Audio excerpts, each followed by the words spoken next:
Hey guys, welcome back, it's Ripe again. In today's video, I refused to join my homeowner association and they ended up towing my family on Thanksgiving from my private property. They are claiming that we violated HOA bylaws. Here is what happened, let's dive right into the video. So I live in a neighborhood down south where all the homes are big and have long driveways leading up to the house. Not mansions or anything crazy like that, but way better than anything I could get if I lived up north or something. Anyway, since I'm the person in the family that actually knows how to cook, I became the official destination for Thanksgiving and each year have about 10 cars of family show up ready to drink, watch football, and of course eat. Now that the holidays are creeping up again, I want to tell you all what happened last Thanksgiving to me and the entire family. So the HOA board changed hands and they went from being a very relaxed group that didn't care too much about what people did to then something else. I even think at the end of each year they gave back rebates for all the unused money. I would not know since I was not a member of the HOA. In the past my brother had a really bad one and warned me to avoid joining if possible. When the HOA board changed, so did everything else about them. They became obsessed with wanting the neighborhood a certain way. They were trying to start crap with people over the smallest things in order to get more money from them. I knew they had no shame when they fined an old lady for not putting her garbage bins back in from the curb the same day as trash pickup. To me that is cruel and shows just how power drunk these people were. The other thing they wanted to do was try and push all the people that didn't belong to the HOA to join them. I had several long conversations with these people, telling them that I was not interested, and even if they tried to make the HOA mandatory, I knew the law and they could not force me since I already lived there without being in the HOA. It was a long back and forth, and I don't know why I thought for a second that they would have the class to put things aside during the holidays and let people just be. But nope, because as things got busy, they were even more strict on things. Halloween came and many people got fines for their decorations and things like that. I was keeping an ear out because in this kind of neighborhood gossip is everywhere, but did not do anything too drastic. So then Thanksgiving came and I was busy in the kitchen having a great time with my family. Dinner went off without too much of a hitch, as the younger generation is good at stopping our parents from talking about politics and other argument starters. Honestly, it's one of my favorite holidays because I just get to see everybody happy and full. Eventually the booze was wearing off and people were tired and wanting to go back home. I heard a ton of commotion outside and followed to see that down the driveway there was not a single car left. 10 cars had vanished from my driveway and I knew damn well who was responsible. I called the police to report it, and with a bunch of cops around, one HOA member showed up and told the police that they were not needed because the cars were not stolen. Me, how do you know they were not stolen? HOA, because I called to have them towed for being parked illegally. Me, what? My family all started freaking out in the background. HOA person, it clearly states that a maximum of 4 cars can be parked in a single driveway. That is an HOA rule and you cannot just ignore it. Me, I'm not a member of this damn HOA. Plus this is my driveway, my personal private property. You cannot dictate how many cars I'm allowed to have. Officer, ma'am, just calm down, we will get this sorted. Me, screw sorted. I want her arrested for grand theft auto. Officer, the cars were all in this driveway. HOA person, exactly, 10 cars all in this driveway. Luckily my cousin owns a tow truck and was able to remove them. HOA Karen did not even realize what she said was plenty for the officer to cuff her and put her in the back of his car. Everybody else went back inside and 2 hours later all of the cars were returned undamaged. Her cousin was also arrested for grand theft auto of the 10 cars. They were in trouble and despite claiming that she was doing it for the HOA, the organization refused to admit being involved or okay with what she did. Those 2 idiots were on their own to defend themselves in court and had no way to claim that they were doing it for the good of the HOA now. I would have loved to go to court and tell them what happened and how scary it was to come outside and see all the cars gone. They took a plea deal, which is the smartest thing I think this woman ever did in her life. They were doing time, but less than what they could have if they pled guilty. Normally that would be the end, but I decided the HOA still needed to pay and I had a nice way to get some revenge on them. One thing the HOA had been banning like crazy over that year was fences. They felt a fence in the front yard was tacky and did not look nice. They had been winning this actually and causing a few homes to lose the fence they had, while stopping others from getting one. I went to the town hall meeting, which was also low-key the HOA meeting. When it was asked if anything needed to be brought up, I raised my hand and stood. Me, over Thanksgiving I had 10 cars stolen right from my driveway. In order to protect against crimes, I think that fences and gates should be allowed at the entrance to our properties. This time it was just cars and I was able to get them back. Next time it could be somebody's house or life. I knew damn well that they had no way to counter this without admitting to being involved in the cars being stolen. Or looking like total a-holes and caring more about aesthetic than anything else. HOA, as a non-member, you're not being stopped from building a fence. Me, I'm aware and I plan to build one. I just worry for the safety of everybody else around me. The same houses being hit twice is rare and I think we need to keep the community safe. Other people started to agree, and after some back and forth, they really did not have much of a choice but to reverse their rule and let people build a fence if they wanted to. Not only did it piss them off, but it opened a bit of a floodgate for people to argue HOA rules and get policy changed. It caused the HOA to need to back off a lot if they wanted to not end up falling apart. And yes, they are still around, but this year for Thanksgiving I have a gate on the driveway just in case they think of getting revenge. And a camera, so if another HOA member messes with me, they can join their friends in prison. I have more important things to do, like getting my stuffing recipe just right before the big day comes. And the next one is a petty revenge story. And by the way, if you still enjoy the HOA stories, then please don't forget to like the video and maybe even leave a comment, because that would help me tremendously in terms of pleasing the algorithm. My father is very grandiose and entitled. He expects other people to move out of his way when he walks down a sidewalk, expects others to open doors for him, prepare drinks for him, pick up his litter, etc. One of my pet peeves is also that he always expects others to terminate phone calls. Regardless if he's the caller or just answers the phone, he can never be bothered to press that red icon at the end of the call. So he just puts his phone on the desk and expects the other person to terminate the call. I half suspect that he does it to eavesdrop on people if they forget to terminate the call. So then he called me while I was doing some bathroom cleaning and I was up to my elbows in dirt. I managed to press the button to put him on speaker, dirtying my phone in the process, so I could answer his call. He gets mad if I don't, but at the end I said to him, "You hang up, I cannot touch the phone now." He pretended he didn't hear me and slammed his phone on the desk. After that I could still hear him on the other side, clearing his throat, typing on his laptop, etc. However, I did not touch my phone out of spite. I finished my cleaning, took the stuff out, did some more chores around the house, etc., all the while leaving the phone in the bathroom. I went back to check every so often and he still did not terminate the call. He only did so after about an hour. He works just over the border in another country, so enjoy paying your international rates for that, a-hole, and learn to end your own calls. And yeah, ripe stars, I gotta say, I know these kinds of people that never terminate the phone call by themselves. I really am curious, what is the reason behind that? Is it like a control thing? I'm not really sure. If you have any ideas, please let me know in the comments. And now let's continue to the next petty revenge story.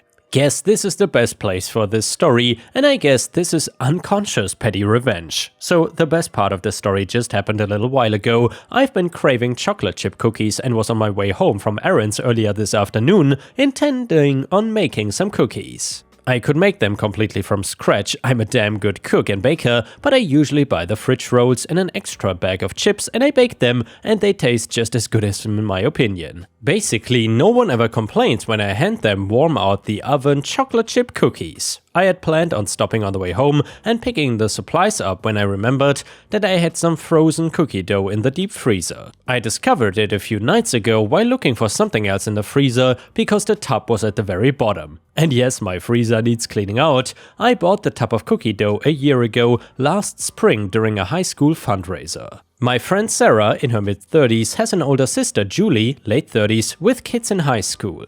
The proceeds from the fundraiser were to pay for a chorus trip that Julie's daughter went on over last summer 2022, so despite me thinking that the cookie dough was far overpriced, I bought a bucket. Hey, I was a band kid, I remember those days. A couple of weeks later I was at Sarah's house and Julie was there as well. I was in the process of selling one of my old vehicles and Julie's car had just died and she asked me how much I wanted for mine. I told her the price and she smiled a little smile and said, "What's the sister of your friend price?" I laughed thinking it was a joke and told her it was the same price that I needed to get that much out of the car and it was well worth the price I was asking. Julie then offered me half what I was asking in cash. I said no, she added another $100 and again I said no. Julie was no longer smiling and told me I was being greedy and bitchy and everyone who sells car dickers and I should have started out higher if I wanted to get what I was asking. I don't dicker though, when I sell something I sell it for the price I need to get. Eventually Julie got pissed when she saw I wasn't going to come off of my price and called me greedy again, then told Sarah that she had some crappy friends in front of me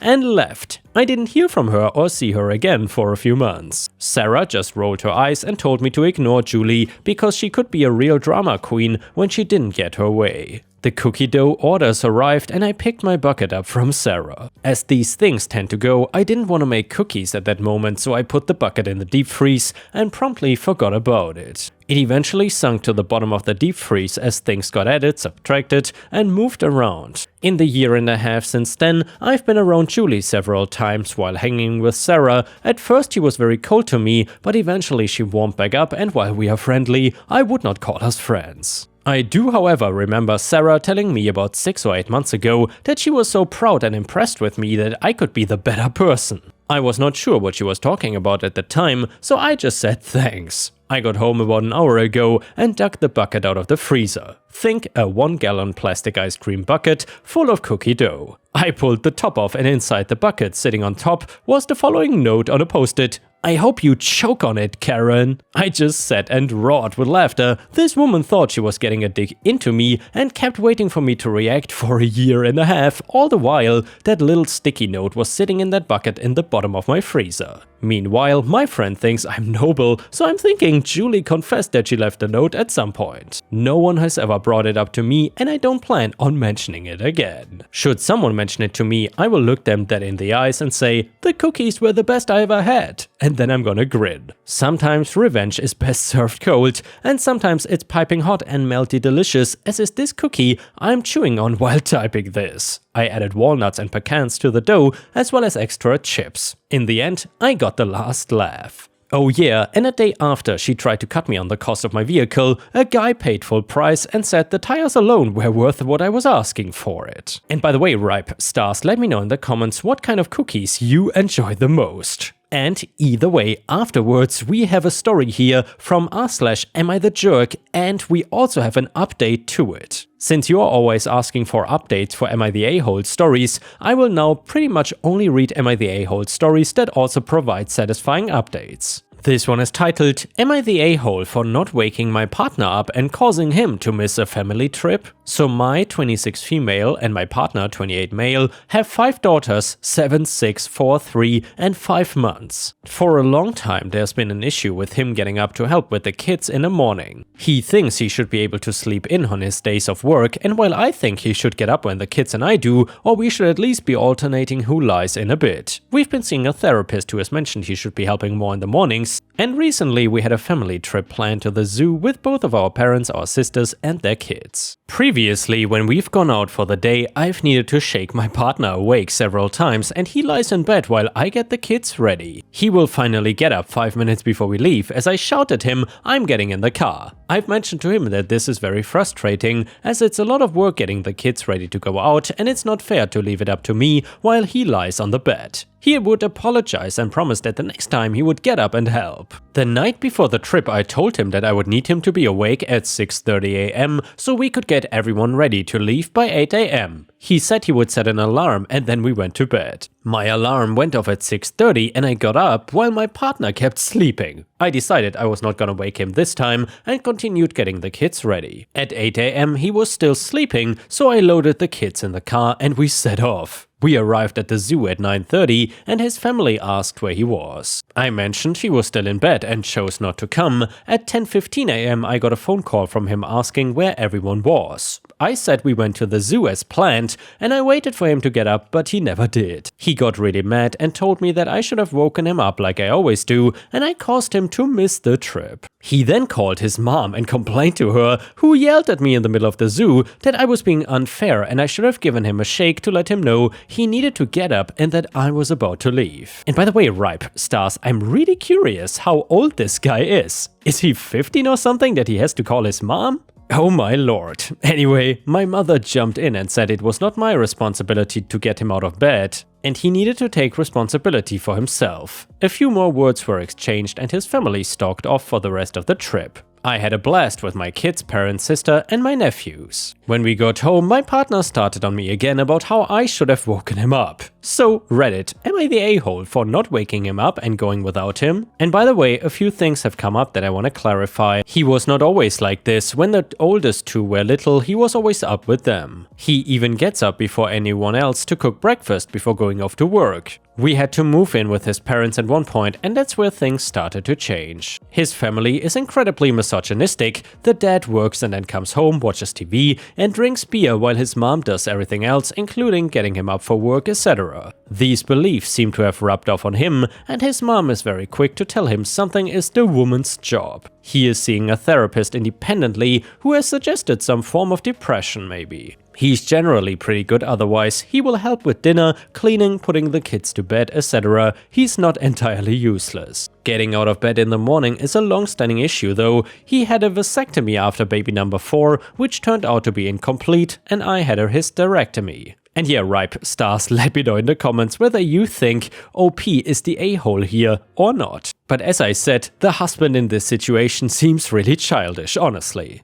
Who the hell runs to his mom or her mom when you're an adult? That's not how youth should handle things. Anyway, a comment on Reddit said, women being expected to wake their husband up is a problem common enough that we get like a post a week about it here. The answer is always the same, raise your kids, not your husband. Also, whenever a man feels the need to run to his mom when his wife is not coddling him, there's a problem in the marriage that needs focus. Not the a-hole. Comment number 2, not the a-hole. You get yourself and 5 kids up and out of the house without this a-hole bothering to get himself up and out? His mom's enabling is what got him here doing jack crap for 7+ years, but you owe it to yourself and your daughters to stop raising him. He needs to sort himself out ASAP and get himself into intensive therapy to figure out how he could so ridiculously be incompetent as an adult and parent. Update. After posting this, I received messages expressing concern and advice, so I thought I would update about how things turned out. The morning after this incident, my partner got out of bed when the kids did and took the older girls out for breakfast. Later, I asked him if he would be willing to read the thread and he agreed. He was very subdued afterwards and didn't say much except for agreeing that he was an a-hole. The next day, he took off work and saw his GP, started on antidepressants, and we had a long talk. He was ashamed by how he was acting and to see strangers comparing him to children. He cried when he realized how much he was letting everyone down, especially his daughters who will grow up thinking that this is normal behavior. He confirmed that this all started when we lived with his parents a few years back. He left home at 17 to get away from his mom, and she told him that he would fail as a man and needs a woman to look after them. He felt like a failure, so it was easy for his mom to feed him other ideas, and she would also manipulate things I did to look like he was incompetent as a person. For example, I would tell him to relax and I would handle the dishes, and his mom twisted it into me thinking he was incompetent, so he should just stop helping at all. He would wake up feeling useless, and she managed to convince him that he was unhappy because I was not taking care of him the way a wife should. He decided to go no contact with her, which didn't go well. She cried and told him he was a horrible son for abandoning his mom and that I was trying to control him by forcing him to do it. He blocked her, but she would just use different numbers to continue calling him. After a week or so, he ended up changing his number, and we have not heard from his family since. He brought up that he was unhappy at work as it wasn't stimulating enough, but he felt like he couldn't leave. I offered to pick up some part-time work, but he said no, so he talked to his boss and took some time off and eventually quit. He spoke to my dad, who used some connections and got him a good job at his company. The new job is a primarily work-from-home position, so he is able to help with the girls more and has more free time. He's able to take the girls to school and watch them play while he works, which they all enjoy. Before he started the new job, he booked a trip for us to go to the snow for a week. We had a blast and it was lovely to see him relaxed and happy and enjoying our girls and life. He's promised to be more honest about how he's feeling, and our relationship has improved immensely. Thank you everyone who gave judgment and advice, as he says it really helped him to see things more clearly, especially the toxic relationship with his mom. And here, Ripe Stars, I gotta say, I'm so happy for OP that the story took kind of a happy ending. Also, I gotta agree, it is really good to have these updates because they give a lot more details. At first, it really seemed like the husband was the bad person, aka the a-hole here, and he kind of was, but with that background information that the mom is so controlling and so manipulative and abusive, so in the end I definitely felt empathy and pity. Also, props to them for going no contact with this mom. Honestly, if you have such toxic family members, they can easily ruin a relationship. So I hope that won't happen to OP. I only wish her the best. And with this, we have reached the end of the video. However, if you cannot get enough of my content, please check out my endless playlist, where you can find thousands of hours of content. In addition, please don't forget to subscribe to my channel to not miss any of my daily uploads. Thank you so much in advance, and I hope to see you again tomorrow.